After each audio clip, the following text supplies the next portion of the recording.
Good morning. We're here today to announce 3 separate cases highlighting the ongoing threat posed by Chinese economic espionage and research theft in the United States. First, the arrest today of a Harvard University professor for lying about his participation in a Chinese foreign recruitment program.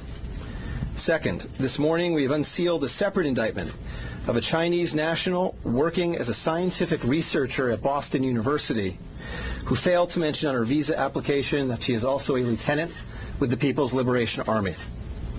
Finally, this office has indicted another Chinese national for trying to smuggle vials of biological material out of the United States to China and lying about it to federal investigators. That defendant, whose entry to the United States had been sponsored by Harvard University, was a cancer researcher at a lab at the Beth Israel Deaconess Medical Center. So, this morning, the FBI arrested Dr. Charles Lieber, the chair of the Department of Chemistry and Chemical Biology at Harvard University, for making false statements regarding his involvement in China's Thousand Talents Plan and his affiliation with the Wuhan University of Technology. The complaint alleges that Dr. Lieber signed a contract with the Chinese university in Wuhan and was paid up to $50,000 per month, plus up to $158,000 in living expenses, and awarded more than $1.5 million to set up a research lab at the Chinese school and work there on researching nanotechnology. Lieber also joined China's Thousand Talents Plan, according to the complaint, a Chinese government-run program designed to entice scientists and researchers in the United States to share their research expertise with China. At the same time, Dr. Lieber was receiving U.S. grant funds from the Department of Defense and the National Institutes of Health. National Institutes of Health spends up to $39 million a year funding medical research in the United States. Those programs required Dr. Lieber to disclose if he was working with, including receiving funding from, any foreign power. When questioned, Lieber hid his involvement with the Chinese entities, including specifically disavowing any connection to China's Thousand Talents Plan. Meanwhile, based on the complaint, it appears that China paid Lieber hundreds of thousands of dollars over the years for his involvement with the Chinese entities and for his work on research for Chinese gain.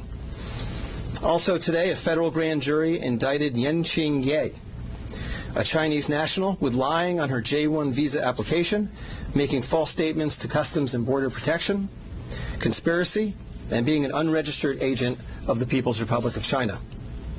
According to court documents, Ye is a lieutenant in the People's Liberation Army, but she concealed her military connections while employed as a researcher at Boston University's Department of Physics, Chemistry, and Biomedical Engineering Center for Polymer Studies.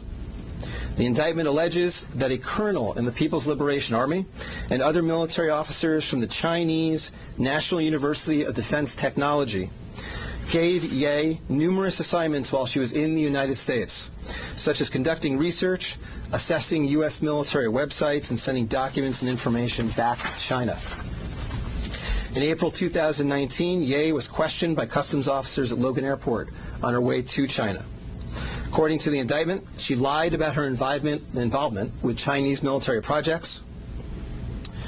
A border search of her electronic devices showed that Ye had compiled information for the People's Liberation Army about 2 U.S. residents with expertise in robotics and computer science. Lastly, last week this office indicted Zheng Zhaozhang, a Chinese national sponsored by Harvard University who was doing cancer research at the Beth Israel Deaconess Medical Center.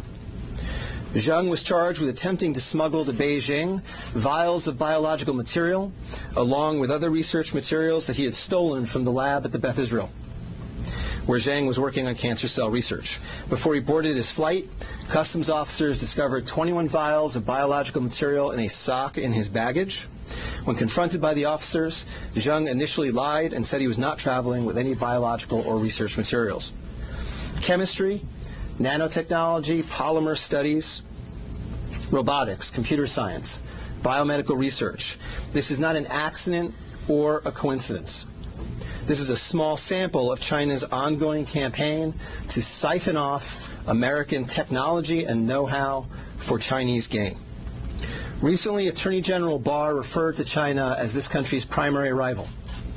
Similarly, FBI Director Chris Wray recently told Congress that right now there is no country that poses a greater counterintelligence threat to the United States than China.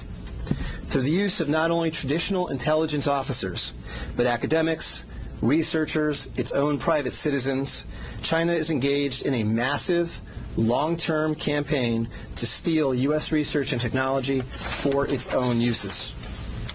As demonstrated by these cases, on the academic side, the Chinese government uses partnerships and exchanges with U.S. schools and research institutions to access cutting-edge research and equipment. Obviously, most visiting Chinese academics and researchers are here to work in good faith in U.S. institutions, but some of them are not. Some number have been incentivized by the Chinese government, either through the use of money or other means, to gather U.S. research and smuggle it back to China. Because of the sheer scope of this threat, a year ago, the Attorney General created the China Initiative at the U.S. Department of Justice, designed to prioritize and aggressively prosecute Chinese economic espionage and theft of intellectual property. The cases we are announcing today are part of that effort. Boston is an especially attractive target for this kind of exploitation, and universities and research institutions and tech companies in this area must become sensitized to this threat. Our community benefits greatly from the diversity and talent of international visitors and our partnerships with foreign institutions, especially research institutions. But Chinese economic espionage and theft is a real and daily occurrence that we must begin to confront. As the world struggles to contain the new virus, a new speculation from the Chinese scientists who believe it may have originated at a research facility not far from the Wuhan fish market. While they say more research needs to be done to find solid proof, such labs are known to contain disease-ridden animals, including hundreds of bats. Our Kim Hyo-sun with the details. Amid the continued spread of the COVID-19 virus, there's rising speculation the virus could have originated from a government laboratory in Wuhan, rather than the widely held belief that it emerged from the city's Huanan seafood markets. Citing a report published by Chinese scientists, a Chinese-language newspaper published in Hong Kong, Mingpao, and the British daily The Mirror explained Sunday that the Wuhan Center for Disease Control, or WHCDC, could have spawned the contagion in Hubei province.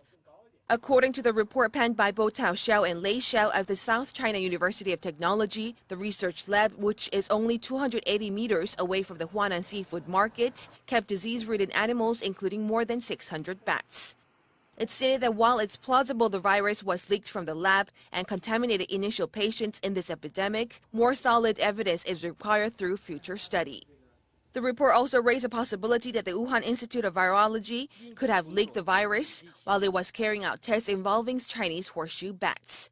Against such a backdrop, an article published by the Washington Times late last month is garnering attention as it raised a possibility that the disastrous outbreak could be the accidental result of biological weapons research. This comes as a renowned law professor at Tsinghua University in Beijing, Xu Jianren, is known to be missing after publicly condemning Chinese President Xi Jinping for failing to contain the spread of the virus at an early stage. He even added the condemnation could be the last message of his life. Kim Hyo-sun, Arirang News.